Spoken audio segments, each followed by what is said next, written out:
Hello and welcome to the EMC VNX Snapshots Introduction Series. Today, we'll talk about snap of a snap. Please note, this is the second video in the series. You should watch the first video titled Provision Snapshot to VM for general feature overview and step-by-step instructions on how to provision a VNX snapshot to a vSphere virtual machine. This video will consist of two parts. First, I'll go over the theory. There are two ways to create a snap of a snap, and I will go over those. Then, I will cover what happens with an SMP with snapshots after it is detached from its underlying snapshot. And only then we'll have a demo.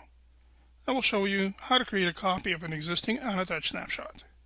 We will then provision that copy to the development virtual machine, change some data there, and create a new snapshot to preserve that change of data. Then detach the original snapshot from the development VM, and finally, quickly delete all snapshots for a given primary LUN. Taking a snapshot of an existing snapshot is typically aimed at preserving the state of the original snapshot. In other words, a simple copy. Unattached VNX snapshots can easily be copied. The copy doesn't consume pool space or CPU resources. It simply points to the same blocks that the original snapshot does, and has only two differences in its properties, the name and the read-write flag. All new snapshots by default are created with read-write flag set to off. However, if the snapshot is attached, the story is a little different.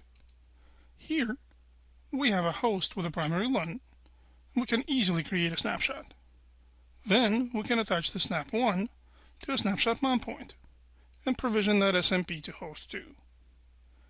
Now, the application running on host 2 doesn't realize that it's working with an SMP, let alone a snapshot, because the SMP is a LUN-like object itself. Therefore, when host 2 data needs to be preserved, it snaps just a local drive, in other words, the SMP itself, creating snap 1.1. Take a look at that snapshot's properties. Its source LUN is the same SMP, whereas its primary LUN is primary LUN 1, since the SMP is not really a LUN, but just an object. So, what is going to happen with orange snap 1.1 when SMP is detached from purple snap 1? Well, nothing really. Snapshot mount point is not a real LUN. It has no data.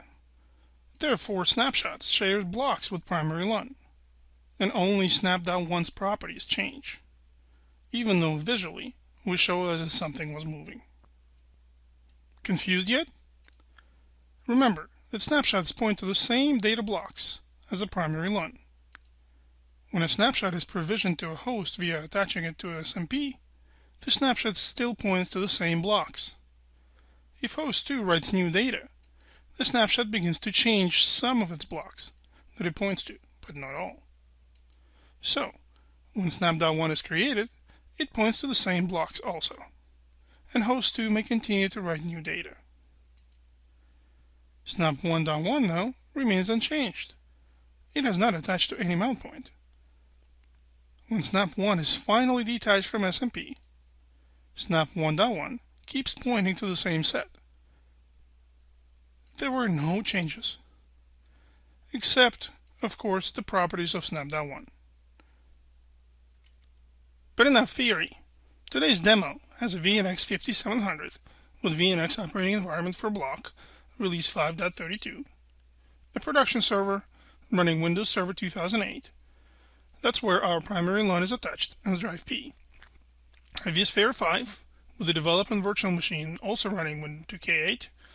The development VM has a snapshot of the primary LUN attached as drive E. Both servers have Snapsila utility installed. It is available for download on the EMC Online support site. So let's look at Unisphere first. Here we have a window under Data Protection, Snapshots, LUN Snapshots open. It is a Snapshots tab. We can see that we have a primary LUN, and there's a single snapshot on it, snap1. Let's take a copy of the snapshot. You can highlight the snapshot, create a button called Copy Snapshot, give it a name, snap1 copy, and hit OK. Acknowledge the window, and the copy has been created successfully. If we open up the LUN, we now have snap1.copy. Another way to create a snapshot is to use the production server itself. Here we have the drive P, which is our primary LUN. Start up the command line, and using snapcli utility, we can create a copy and name the copy snap1 copy2 from snap1 on drive P, and the system happily creates us a copy. A quick check on Unisphere, reload, open up, and there is our snap1_copy2 created from the command line. Alright, now when we have a whole bunch of snapshots, let's attach one of them to our development box. We already have the snapshot mount point provision to this box, and for that there's a whole new different video that we recorded last time. So to attach one of the snapshots, we'll use snapcli. Let's attach the new one that we just created. We will force the attachment. Remember, the new copy has read-write flag off, and the forcement on snapcli command will change that flag to yes automatically. And we're also not going to rescan. In reality, this takes a little bit of a time. This video, we edited some a little bit. So the snapshot is attached. This is drive E. Let's go take a look at the snapshot. And there it is. We have some files on it, so let's be radical and delete everything. In other words, what we're trying to do here is to modify the snapshot. And I will also copy some data. Let's see, what do I have in program files? I have 60 megabytes. That's pretty much good. Let's copy all of that and paste it right here. Good. We'll look at it for a little while, and we declare that we like what we see. We really would like to keep a copy of this LUN for future reference. In other words, create a snapshot. But remember, we're dealing with a snapshot that's already attached. But it shouldn't really stop us. We can use snapcli. Create. We call these snapshots snap1.1.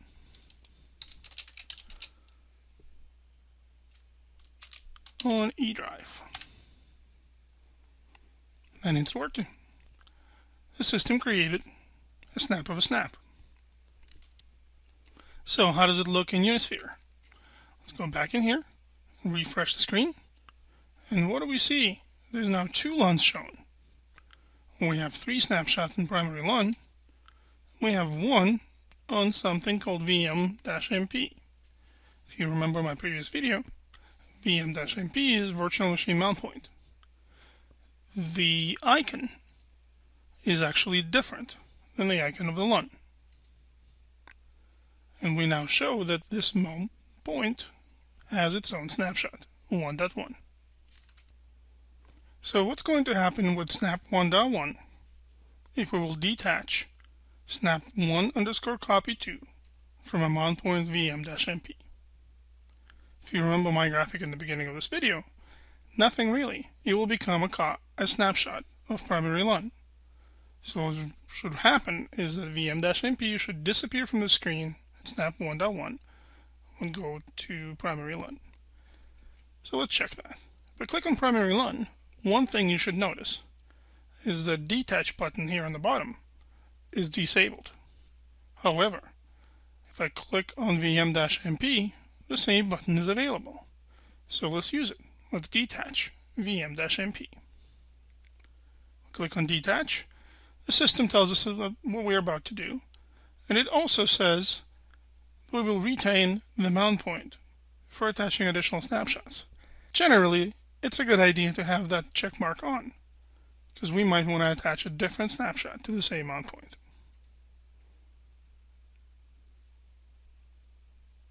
Here gives us another warning that attempting to detach snapshots that has some snapshot mount point that has other snapshots, they will be inherited by the source of the snapshot being detached. Say yes. The detachment worked fine. Let's refresh the screen and check what happened. And there we are. Snap 1.1 now lives under primary LUN. And that's how snap of a snapshot work. Let's clean up after ourselves. Let's delete all the snapshots that were created during this exercise. If you notice, you can't select multiple snapshots in this window. So you can either delete them one by one, or if you really like to do everything in one big swoop, let's right-click on primary LUN, go to Properties, and then in Properties, go to Snapshot tab. Here we have a list of all snapshots. Let's keep snapshot 1, but delete 1_copy and 2_copy. Here we can control-click them, do multiple select, and do a mass delete. Very handy little feature. Unisphere gives us a warning. Click OK. Refresh the screen to be sure. And only two LUNs are remaining, Snap 1.1 and Snap 1. This concludes our second video. Thank you very much for your time.